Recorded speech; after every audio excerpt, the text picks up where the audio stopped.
Okay, I've got noon. Should we open it up? Yep. Install it, fill out the necessary information.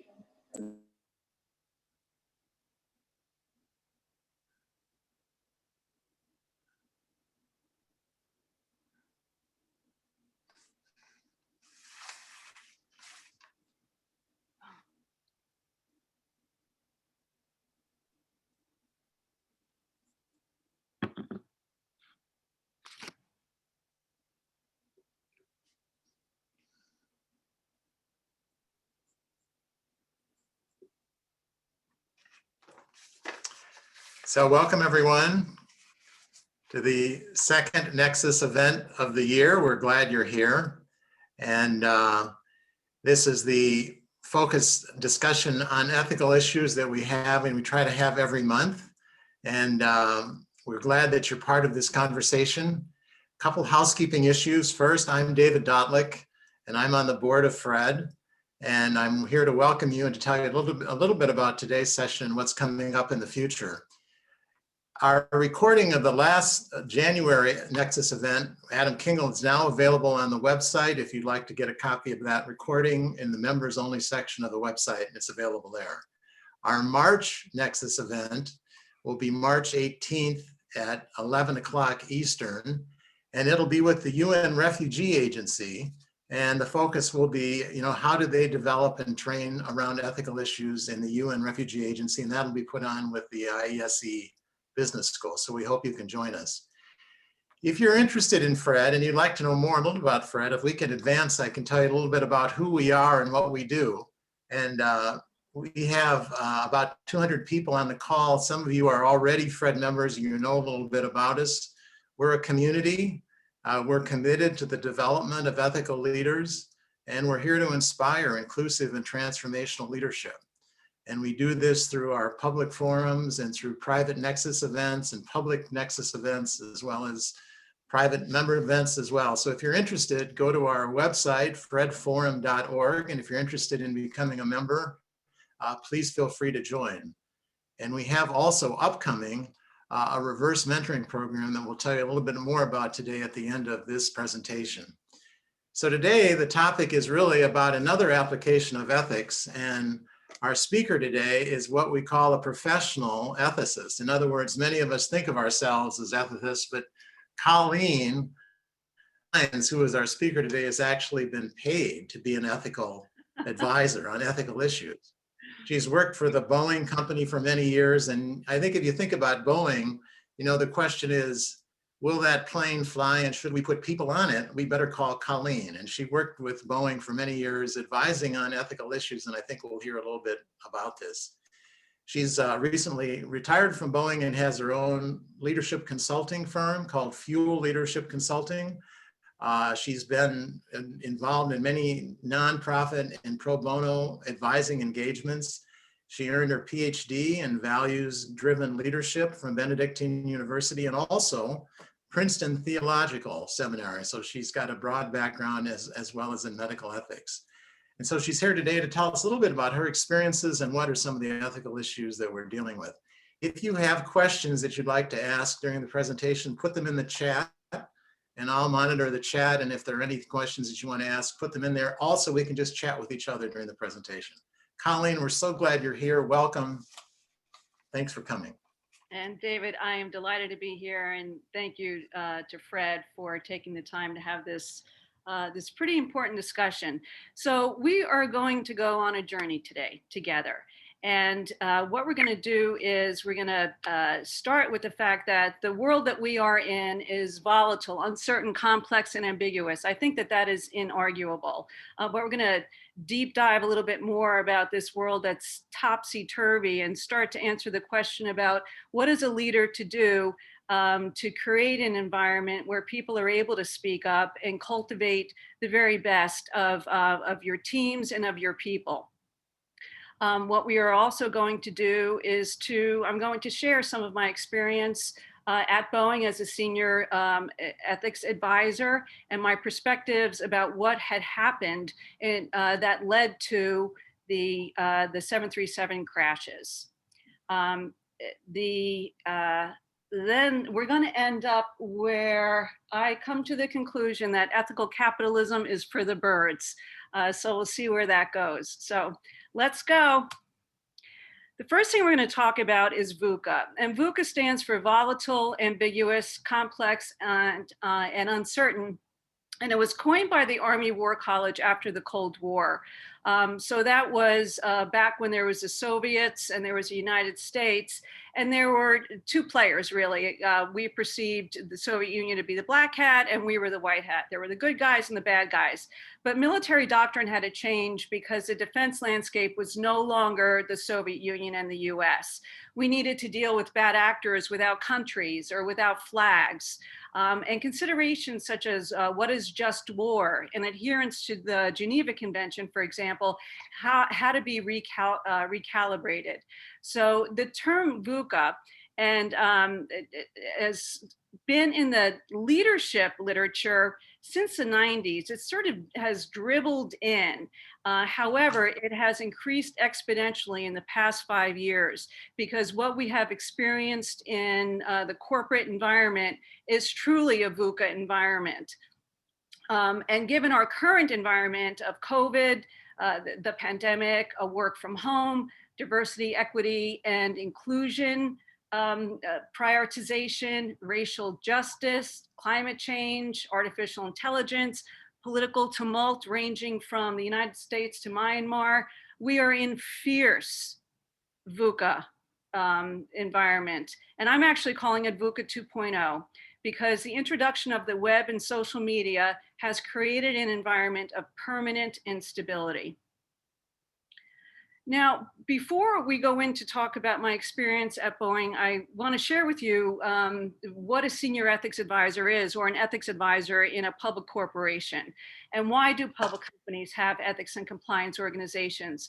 So after the ethical leadership debacles of the new millennium, think circa 2000 with WorldCom, Enron, Arthur Andersen, there was legislation put in place and it's known as Sarbanes-Oxley, or SOX.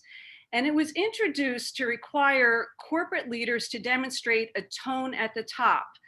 Plausible deniability, a la Ken Lane, was no longer acceptable. And now public companies are being held accountable, leaders were, to hold themselves and others accountable to ethical standards. So beyond SOX, around that time, Boeing had had issues ranging from serious conflicts of interest that resulted in jail time, and a CEO with a very public indiscretion. So there was a churn at the top. So those two things, the legal requirement as well as the recognition by the board that things had to get in order at the Boeing company, a large ethics organization was stood up. It was very public and it was very prominently supported by the CEO. But essentially, I consider my role as a senior ethics advisor to be a culture change agent. Now, let's switch. Let's go to the Boeing company circa 2015 through 2017. Now in 2015, after being at Boeing for 2 years, I was promoted to serve on a president's leadership team. And it was a really exciting time. There was a new CEO. He had begun his career as an engineering intern up there in Seattle. And he became CEO and an absolute darling of Wall Street and the media. There were very audacious goals, financial goals put in place with support of the board. And that included becoming not only the leader in aerospace, but the leader in what's called industrials like Caterpillar. So we were going to be not only #1 in aerospace, but a #1 in industrials. And he did that by excavating the value through cutting cost and cutting headcount. And my word, there was enormous change that was going on. The company was on fire. The stock was roaring. At the close of business 2017, Boeing's stock was #1 on the Dow, never before heard of within that company. And this quote from NASDAQ was, by any standards, the Boeing company had an outstanding 2017. The stock's 89% rise is startling for a company of such size and a testimony to how many things went right for the company. But also what was going on was an enormous amount of change, as you can imagine. So before we go into the second part of the story, let's talk about change a little bit. Now, this slide is really for illustrative purposes. This was published by Gartner and the Corporate Executive Board. And it shows, I'll orient you to the slide. So on the, there along the bottom are incidences of change that happened, that was experienced by an employee over the past year. And the purpose of this research was the compliance risks associated with change. And these changes were identified as career moments. So these are things like change to your direct manager, senior management change, organizational restructuring, layoffs, M&A, subsidiary integration, all those things. So for every one of those things, if you go on the left-hand side, there was an increase of perceived misconduct. So I briefed this slide many times and multiple times to the same team so that we could really understand what this slide meant for the Boeing company based on the changes that I just outlined for you. So it's just a matter of, almost being playful. I'd say, okay, if you have experienced organizational restructuring, senior leadership changes, change in job responsibilities, some layoffs, in the past year, raise your hand. And, it ultimately got to everybody raising their hands and their feet and their legs. We were going through all of this. So it's actually a good news story. One is we understand the dynamics of change, and we understand that we need to do something to put in place a proactive preventative against the misconduct that we know that is coming based on the pressures. And the teams that I served on worked very proactively. That was not enterprise-wide. I want you to understand that. The second thing is, I say this picture or this chart is the picture of competition, of being competitive. If I was in a company with no moments, I don't think there would be much of a future. So this was under dialogue all the time within my leadership team. Let me go out a little bit into the world of change management in the corporate environment. So McKinsey did McKinsey, the consulting firm, preeminent consulting firm, did research and says 70% of change management efforts fail. So I find that curious because they're involved in many of them, but there are many reasons for this failure rate. Management doesn't walk the talk. They say all the things that we're going to do to change, but really don't behave in such a way that supports that change. There's not adequate resource or budget, enormous employee resistance, very weak accountability, and there's change fatigue. I just showed you that slide with all those changes. When you are an employee experiencing these changes and your job is changing and the people around you are changing all the time, you get tired. So this is in the research. It's also what I observed and what I personally experienced. So with all that in mind, I began to ponder, can a 100-year-old corporation accomplish this transformational change with a calcified culture? And the cultural characteristics, as I saw it, where it was a command and control leadership environment, the culture promoted conformance and silence, and really ostracized dissent and voice. So now we are at 2018, and all of the work that we had done in order to be 89% increase in our stock price and the darling of Wall Street and that enormous change, something happened. And that's when the 737 MAX happened and planes fell out of the sky. 2 of them fell out of the sky in a 6-month period. And the headlines went from Boeing being in Darling and Dennis being in Darling to Boeing's troubles go far beyond cash flow. And there are concerns about the company's culture of excessive cost cutting and pressures. So what does that mean? It means that the result of the pressures that I talked about in order to achieve those audacious goals, it reflected in the MAX. the MAX falling out of the sky. And during the building of the MAX, when it was evident that there was the ability to achieve the goals that were laid out were not going to happen because of cost cutting and schedule pressures, there was no upward voice. Those people who were at the front seat talked not to their bosses, but to one another. And here's what we see played out in the press, which is a very different story. So there's a trove of employee communications that show that the aviation giant's troubles go way beyond poorly designed planes. It's a culture that's broken. I honestly don't trust many people at Boeing. This is coming from a Boeing employee. What Boeing has taught about not neglecting company culture is stunning. And here are some messages that came out that were really indictments, actually. I haven't been forgiven for the covering up I did last year. Haven't been forgiven by God. The company expressed regret at embarrassing communications that became public. The airplane is designed by clowns, in reference to other Boeing employees who are engineers, who were in turn supervised by monkeys, and that is FAA and the regulators. Would you put your family on a MAX simulated training aircraft? I wouldn't. And the response from the fellow Boeing employee is no. I just still seeing this is pretty upsetting, actually. So then we had a second catastrophe, and that was a global pandemic.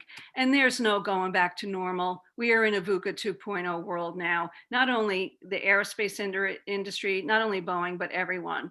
So what was the result of all this? From heady success to literally, in two senses, crashing.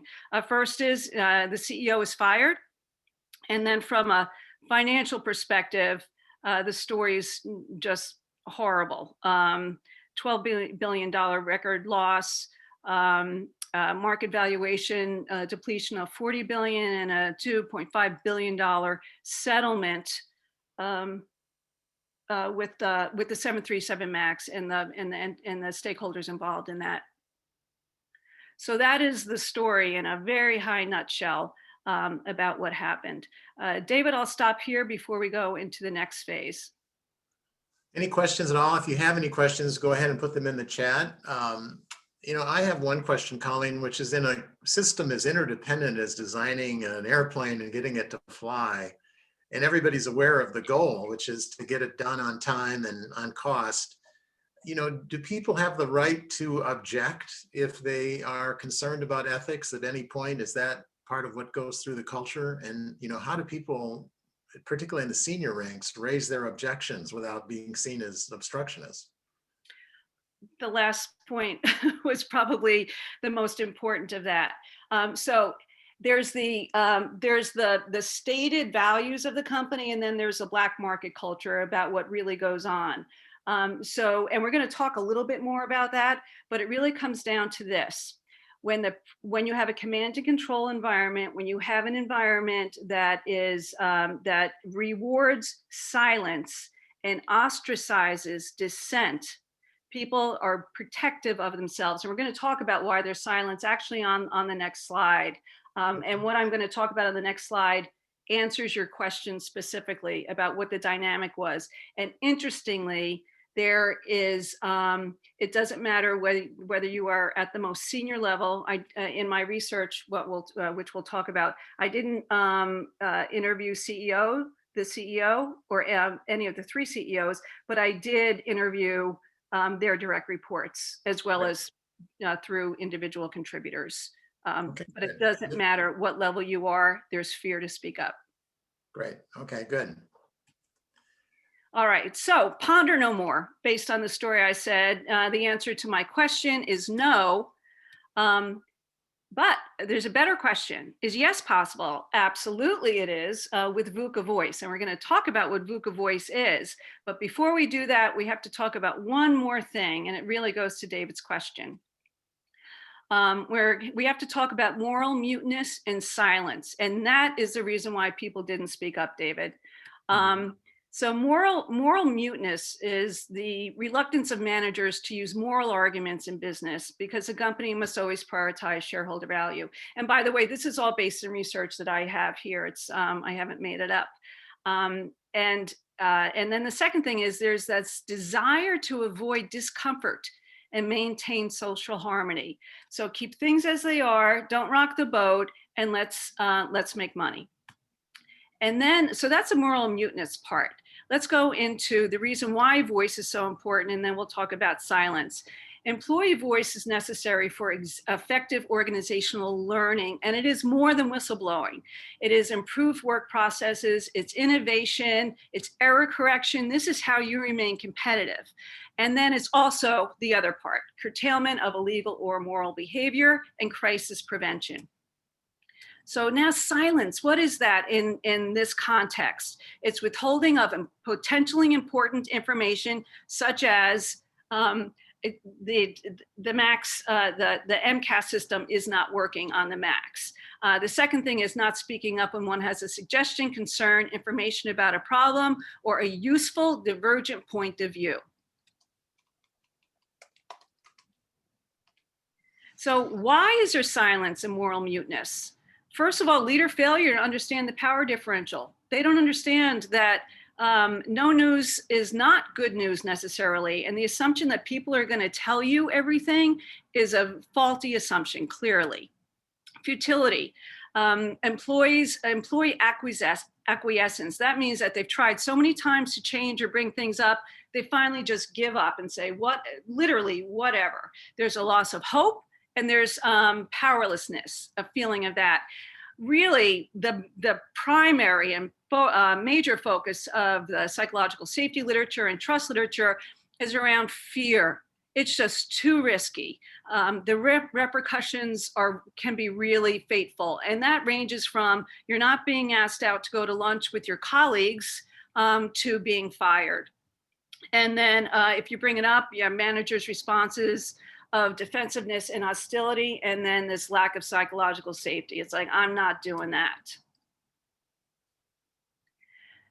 Silence is really dysfunctional. The research shows over and over again, and you may have experienced it, I know I surely have, that when silence prevails in the culture, the employee and team impact is at the employee dissatisfaction, stress, and cynicism. And we have our little guy over here in the upper right-hand corner is that often those who are most silent have the most to say, and they are so afraid to speak up. When silence and moral muteness conspire, it's really, really bad things happen. And we'll talk about large-scale organizational failures, like the Enron implosion, the VW diesel debacle, Wells Fargo creating fictional accounts for clients. And then we talk about the space shuttle explosion that happened because employees didn't speak up.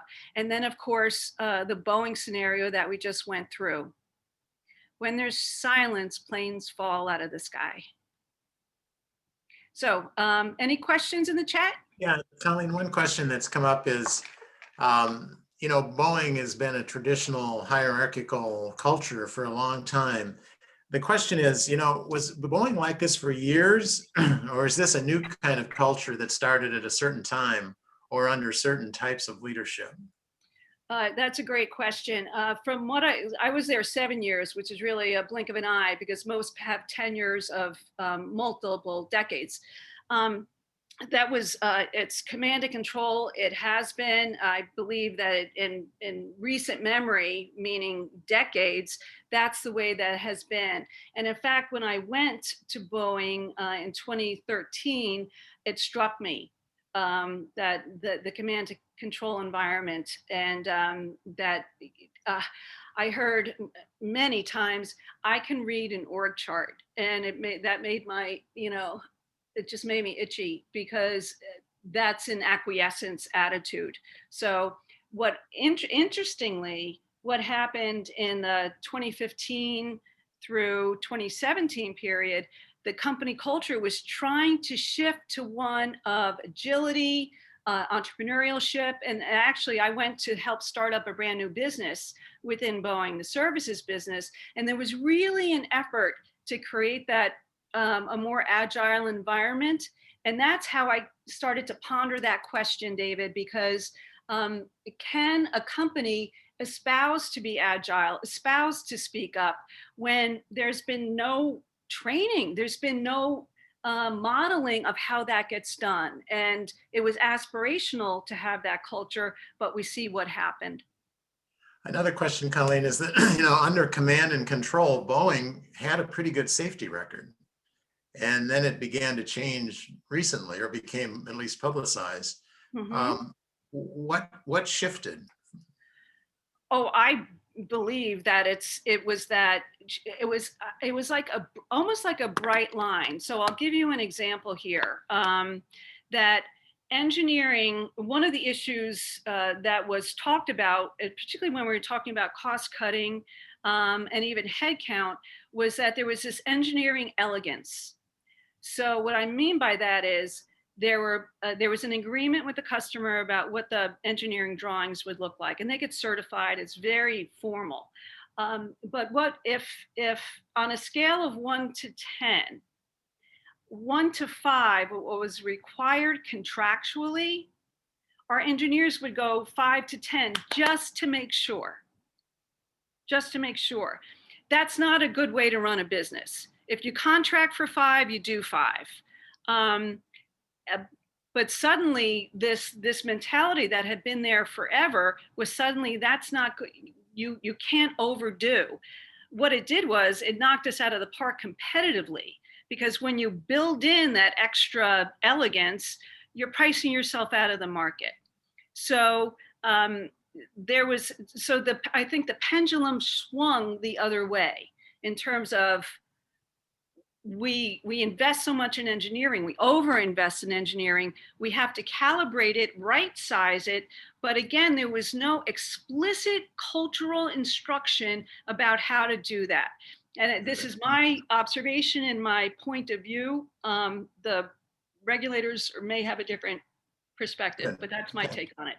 So I think you're going to come to this, and we have a question on B corporations I'll save to the end, but Kip was asking the question about psych safety. And is there a difference between someone not speaking up in a town hall meeting to someone not speaking up in a one-on-one or small group situation? That's another great question. Yeah, there is. I didn't state it before when I was talking about silence and moral muteness. There's always this calculus that's being done. We all do it all day about risk reward. So if you are in a one-on-one, and in the one-on-one scenario, let's have the scenario being that there's not this huge power differential. It might be an employee to their manager. And it's a known entity that manager is a pretty, good cat. The calculus is very different than being in a town hall where if you voice dissent, that there's a good chance that there are a number of people in that town hall who are invested in keeping the status quo, and you're recommending a counter argument to that status quo. The calculus changes. The calculus changes pretty significantly. So one more, and then you can move on. Peter asked the question, are there particular industries that you think are more vulnerable to this? Disasters seem to be engineering and finance companies largely. Is there something about the culture of those kinds of industries that makes them particularly prone to these sorts of disasters, in your view? Well, or are they more traditional companies? Well, I think that the traditional element comes in. I think that there's a margin discussion here, because it's lower margins create more pressure. There's also the long timeline of engineering and slow to market. Another very high risk area is the healthcare system. Not speaking up in operating rooms. I was an ethics officer at the VA in Seattle, and I saw instances where the power dynamic, plus it was up in Seattle, which is kind of known to be a passive aggressive environment, people wouldn't speak up. So there are medical errors that go on all the time, because of fear of speaking up. And then the last industry that I would put in there as well is pharmaceutical industry. We don't hear a whole lot about issues from a clinical research perspective, but they're there. But the other is that, I'm sorry, my phone just got, was off. That shows up in the sales and marketing, because there's such pressures to sell, that there's off-label issues, there are, outright the quid pro quos. So that's another area. Yeah. Okay, good. I think no questions at the moment, so feel free to go forward. All right, thank you. All right, so now we're going to talk about this model that actually can help create what I call VUCA voice. And we're going to go from the big global environment that we're in, and we're going to shrink it down from the organization to the team to the individual. So we're in this VUCA environment, and I've studied a lot of leadership models, and this is actually the result of my research that I did for my dissertation at Boeing circa 2019, 2020. And this came out through my observations, my study, interviews. And what I wanted to do was really codify how to create an environment that will enable effective change management by ensuring that the diversity of thought and dissent are given voice. So, and we'll talk about voice in a little bit more.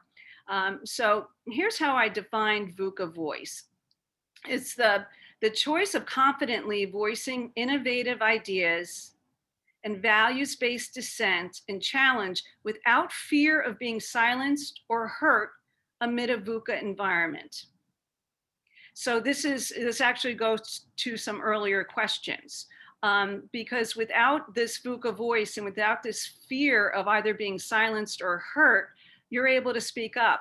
When those other elements are present, and let's, just close your eyes for a second or keep your eyes open and just envision an environment where there's not ethical leadership. And I'll talk about what that is, and where there's not psychological safety, and when there's not trust, and when you are not willing to be vulnerable, either in a one-on-one or in a town hall, there's no voice, there is silence. So let's go through the model. At the organizational level, it starts with ethical leadership. And I compared several leadership models. They're called positive leadership models, like transformational leadership and authentic leadership and servant leadership. And I determined that ethical leadership is uniquely qualified to support VUCA voice. It's like a sumo wrestler of leadership models. And it has similar attributes of those other leadership models, but it requires a leader to demonstrate those norms that of what is expected vis-a-vis the published values of the company.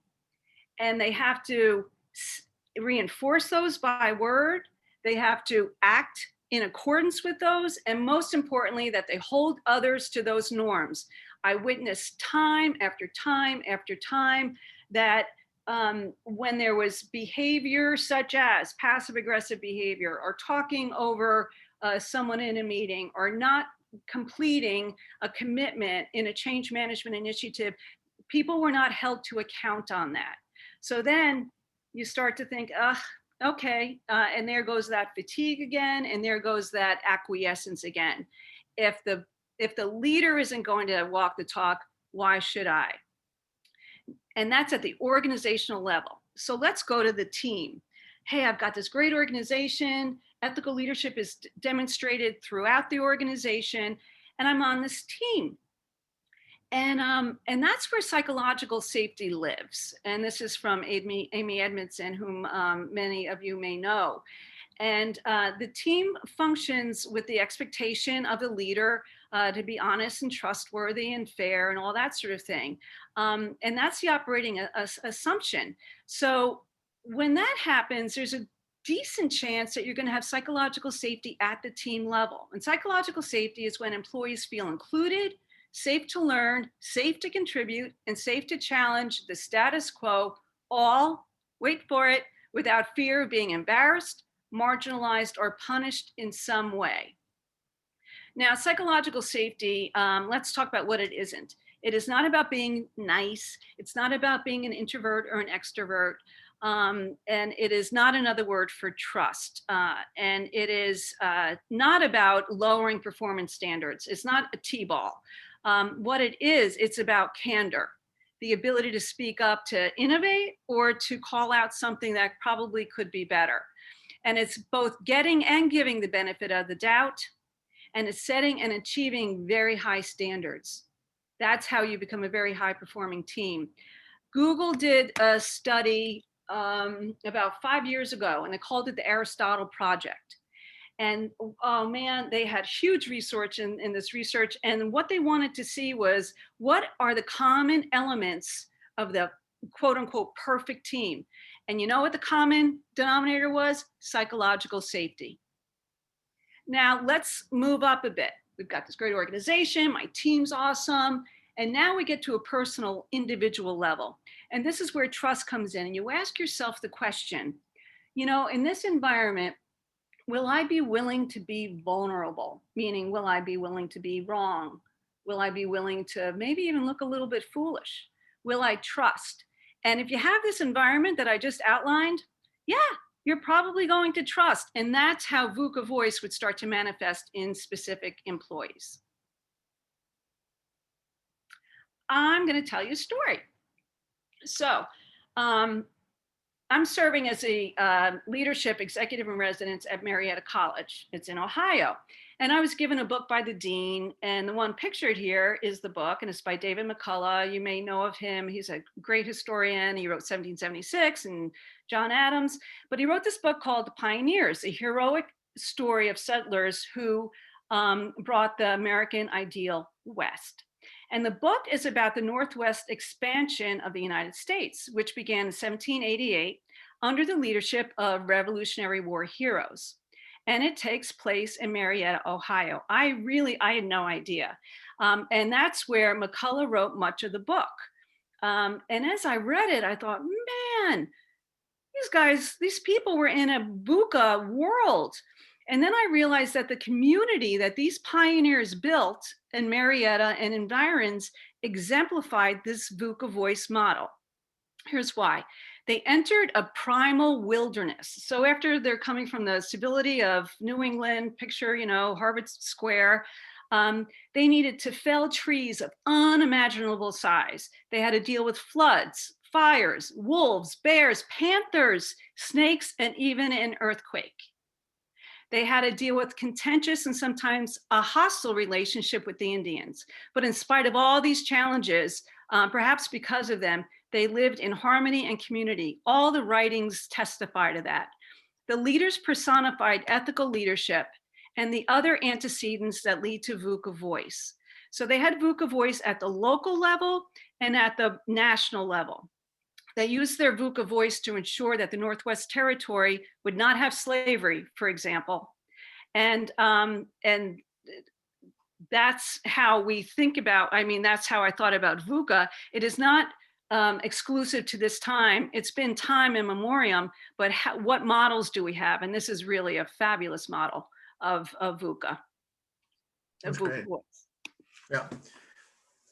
Colleen, before you go on, one question is, what can a leader do to create psychological safety if the system itself is not safe? You know, the environment is not safe, or the culture is not safe. What are the things that a leader can do to create that safety? And then also, what about the leader's unconscious behavior? You know, yes, you're conscious that you should be doing these things, but what about the unconscious message of, I don't have time, or, you know, I'm very busy, or you know, these things that create a sense of not being safe? Well, it really comes down to, and it's a tee up to the next slide. So I'll just, before I go on to it, the VUCA voice is a model is very simple. You could probably look at that 3 times and recall it, and it's achievable and scalable, but it's not easy for the very reasons that you talked about, because there are personal things at stake here. So I will address this slide, I'll brief the slide and try to address the question as we go through it. And if I didn't, we can talk about it more. Is Okay. that fair? Yeah. that's good. Yeah. All right, great. So let's go back to the 70% of change management efforts fail. That is completely unacceptable because of the resource that's wasted, about the disregard for the people who actually have to do the change. And what are the issues? So the first issue is that when, and these are done with consultants, that the leadership teams and the consultants, you see that iceberg? It's like a reflection back. Like to see the very top of the iceberg, and senior leadership team sees the world in that little microcosm that represents less than 1% of the total population. And in this case, I'm talking 160,000 people, and leaderships who would, the leadership teams who really would be conversant in the changes or the why behind the changes that were being made between 2015 and 2017 might be 500 people, but I'm even being optimistic on that. So it's the tip of the iceberg. Silence is not golden, but actually thinking that silence is golden. And then there's an increased risk profile when you have these failures of change management, because we talked earlier about the increase of observed misconduct and the action of misconduct. So what is a remedy? And I hope this goes to the answer, or at least begins a conversation around it. And this is based on my research and my experience. So the first thing is you have to engage in the scary ugly. You have to go underneath that iceberg, and you have to hear what is wrong. Let me put it another way: what could be better, or what obstacles there might be. And this alignment of transformational change from the CEO to the person in the most remote country who's turning a screw on an airplane or on a car or working on a worksheet somewhere, that there's an alignment of this transformation, because otherwise you have left the train has left the station, but most of the people who need to be on the train are not on the train. Then there's now we get to this individual, team, division, and organizational. And I'm hoping that this takes a run anyway at that question around psychological safety. What I came up with in my research were 8 specific things that needed to happen in order to have effective cultural change management, and that includes psychological safety as part of the change management. So things like beginning, know yourself and know your why. So if there's change because I'm going to get promoted, if you're involved in change because it's going to bump the stock price, if you're involved in change because it's going to knock your nemesis out, don't do it. That's the price of admission. It really has to be for the cause. Like our pioneers, all that they did was for the cause. You have to be able to appreciate and invite dissent in order to understand what is wrong.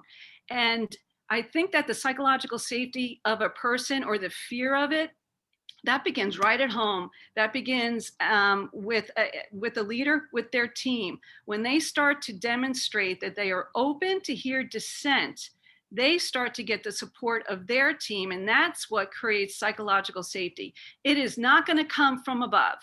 It is going to come from the sphere of influence that leader has. The other thing is that you really have to invest in change management. The fear starts to happen when things go sort of cattywampus, but they go cattywampus because they're not anchored. See the top of that iceberg? It's not anchored in that bottom. And then the other thing is you have to reject being penny wise and pound foolish. People doing change management off the side of their desk, that is a bad omen. And you have to be aware of that change fatigue. So by really paying attention and paying resources when there is a stated goal, when there is a statement of action about how to get there, then that's the top of the iceberg. Then you got to go way down and make sure that your team understands what is actually going on, that they have an opportunity to say, I don't agree with this. You want to get people to get to a place where everybody's not going to agree, but at least they can live with it and they're not going to sabotage it and they're not going to sabotage you. And then I'll talk a little bit more here and we'll see, and we'll pause to see if there's more to that question. So in thinking about achieving this VUCA voice, so there are assessments that can be done, and I recommend that you get them done by an honest broker, which means it's someone who doesn't have a dog in the hunt. And you can do a baseline of ethical leadership, psychological safety, trust. These measures are out there. You can absolutely do it in-house, but make sure that there's no bias. And you can also use the data that you have. You've got some great data. What does the employee engagement and trust survey say? Exit interviews, are you paying attention to those? Performance metrics, where are those areas of the business that aren't performing that well? My guess is that if you match those together with your employee engagement survey, you'll start to see some patterns show up. Also, your compliance metrics. Is everybody doing their mandatory compliance training? Is everybody signing their code of conduct? Are certifications current? And this is a lesson I learned at Boeing when we were addressing one particular misconduct issue that came up. Normalize your numbers. All these surveys and even ethics metrics go to the highest level. Now, when you have an organization that's got 7 or 8 levels, the deeper down you go, the more you're going to find out. And what I mean by that is that's where you're going to find out where your cultural weaknesses are. So I did a normalization of numbers that historically had only been at the top level, the senior executive level. And when I presented numbers that looked very different after I normalized them against, smaller sites, there was a bit of a pushback, but after explaining it, we have to really go down deep into the organization, back to my iceberg metaphor, so that we can really make sure that we're fixing issues deep within the organization, and we are not just at the top of the iceberg or having icing without the cake. So Colleen, one question, some companies like Amazon and others have worked hard to empower employees on the line to be able to stop the line if they see something wrong. In other words, to give power, not just safety, but power as a way of creating a sense of safety, perhaps. Do you think that's important to really empower people more than just giving them permission? Absolutely. And in fact, I originally called the voice model empowered model, empowered voice. Absolutely comes down to that empowerment. There's a saying, nobody washes a rental car. And if people have given up, acquiesced, they're not going to wash that rental car. They're not invested enough to pull the line. And in fact, I've seen when people would see things on the line and say, oh, somebody will get it down there. Toyota is probably the perfect example of that empowerment. And I recently actually found out why. So Toyota is the one who came in 20 years ago or so and say, everybody's empowered to pull the cord to stop the line. Yeah. But there's no risk in being vilified that you stop the line. It's going to be, okay, why'd you stop the line? Let's see what's going on here. I just discovered that Toyota, their executives take it personally to train anyone, and it's sequential. I mean, it's I guess you would call it that every leader works very closely with their direct reports to make sure that they understand how to stop the line, and also how to accept the line being stopped so people know that they are empowered. Great. Another question is, do you, and you may not have done any research on this, but has the pandemic, we're all sitting home in our pajama bottoms, increased psychological safety or decreased it in your view? I don't know yet. And I'm going to show you a chart in just a minute. I really don't know yet. And of course, everybody wants to see. I think that those leaders, this is my sort of prediction, that those leaders who cared for their employees in the way that we've been talking about before the pandemic, it probably increased. Like if they probably went from better to best or from good to better. For those who didn't have that trust, who didn't have psychological safety, those are the ones who are putting software on their employees' laptops to see how many keystrokes they're doing in an hour. So I think that that's what's going to come out of this, that there was, it'll be more of a bright line, or it'll be more evidence. We've heard that this pandemic has cracked open the sort of underbelly of our society in terms of disparities, et cetera. And I think that there's going to be a really good argument for this model that we talked about, because we'll see those divisions, and that will come out in performance. So another question, with the trend we're seeing of employees becoming more mobile with shorter tenure, what effect does that have on embedded culture? Does it become more dynamic or more diffuse? Does culture really become a process with people not staying a long time, culture not as entrenched, people moving in and out? Well, I believe culture is absolutely a process. It is organic. It is organic. And my Toyota model or example is that there's such an investment in the culture that there's a legacy mindset that is accompanied with that. So I believe in ethical capitalism. We're going to close on ethical capitalism, that as people really start to get invested in doing well and doing good, my aspiration is that companies will value psychological safety in order to engage in or have employee trust, and that will become the norm of working in a company. And the outlier companies will be those that have the command and control, that are fear-based, and nobody's going to want to go work at them. So I think that relates to this question, Colleen. How does the newer B corporation concept fit into all of this? Will this truly be the new approach, or is it partially lip service and things are the same deeper underneath? I'll answer that in 4 slides. Okay, because we have about 8 minutes left, so feel free to run. I will. I just wanted to share what I did as part of my research, because this topic is about silencing silence and voicing voice. And what we did was giving voice to values. I deployed that in 2 pilots at Boeing. And this was after the 737 MAX. There was a real appetite to start to cultivate voice within the organization. I proposed giving voice to values, which is a tool developed by a former Harvard Business School ethics professor who got fatigued of seeing the ethical leadership failures and the disconnect between who she was teaching, her Wall Streeters, and their appreciation of ethics in their work. So she left, and she developed something called Giving Voice to Values to enable values-driven leadership. And she switched the question from, is this right or wrong, to, once I have the values conflict, how can I effectively address it? And she has there's toolkits. It was very successful, and I highly recommend it. And this is an actual tool that you can use to help create psychological safety.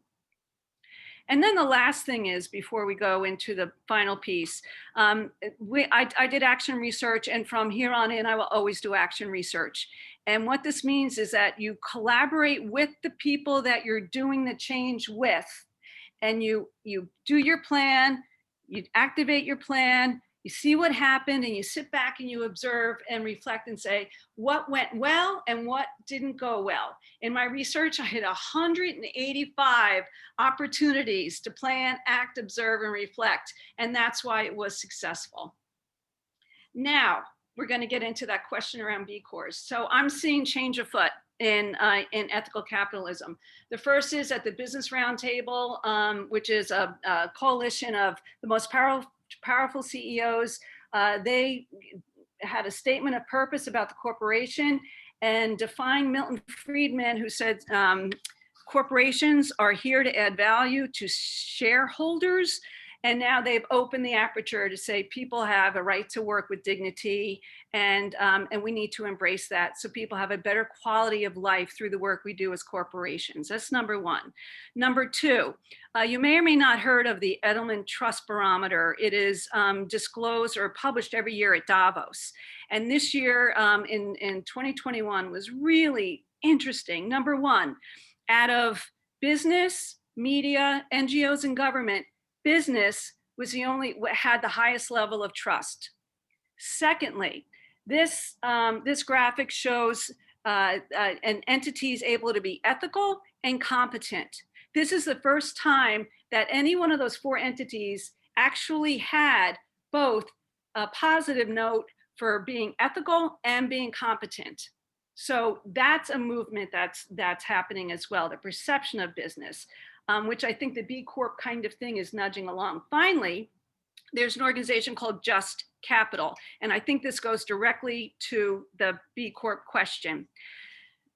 A survey was done, or analysis, this isn't a survey, this is data, on companies based on Just, and Just companies are transparent, equal pay, et cetera.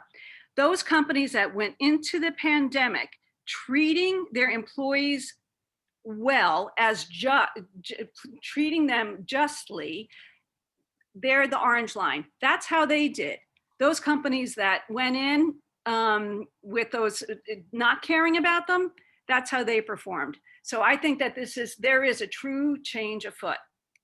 So for 20 years, I've been pondering, what does ethical capitalism look like? What does it feel like? What does it sound like? And I finally came up with the answer. It's starlings. Starlings have a voice. They have a voice, and they listen, and they adhere to those who are around them. They also work in teams. Do you know that when one starling moves, 7 neighbors move in the same way? That's how we see these beautiful murmurations. And why do they fly together like that? Protects them from predators, keeps them warm, finds out where the food is, and what's the buzz? What's going on in the community? So this is what ethical leadership looks like.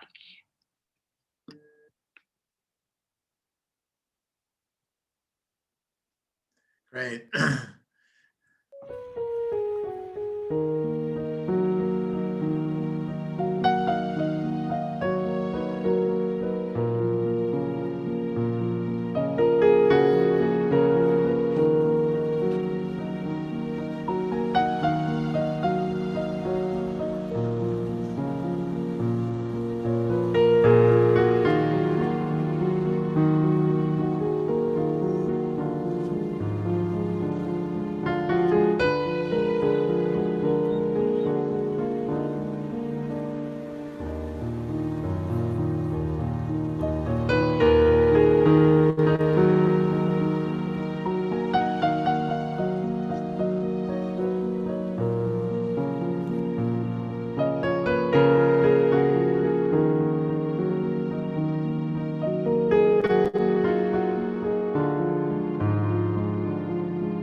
Okay.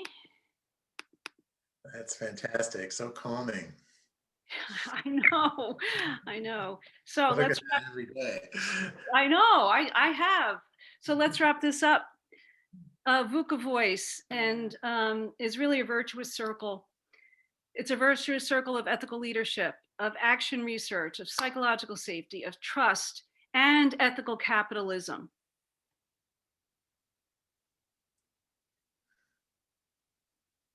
This moment goes beyond leadership. This is a legacy moment for society, for corporations, for you. find your voice, and leave a legacy. Thank you, Colleen, for an excellent, well-researched, thoughtful presentation. And everyone, thank you for joining us. We've put Colleen's contact information in the chat if you'd like to follow up with her. And slides will be in the members only, some of the slides members only section of the website. Two things. One is remember March 18th, the UN Refugee Agency presentation and the next NeXus event. And if you're wondering about your own psychological safety and ability to create it, we have a new opportunity for you to figure out, how well you do in creating psychological safety by having a reverse mentor. Someone maybe not as far along in their career as you, or maybe someone not as far along in life as you, but may have a different perspective. And this is a 6 weeks journey to transform your leadership and to think differently about the world. So if you're interested, contact Joe Ellis, and you can find more information about this. Colleen, thanks again for a terrific job. And thanks everyone for joining us. See you next month. Thank you.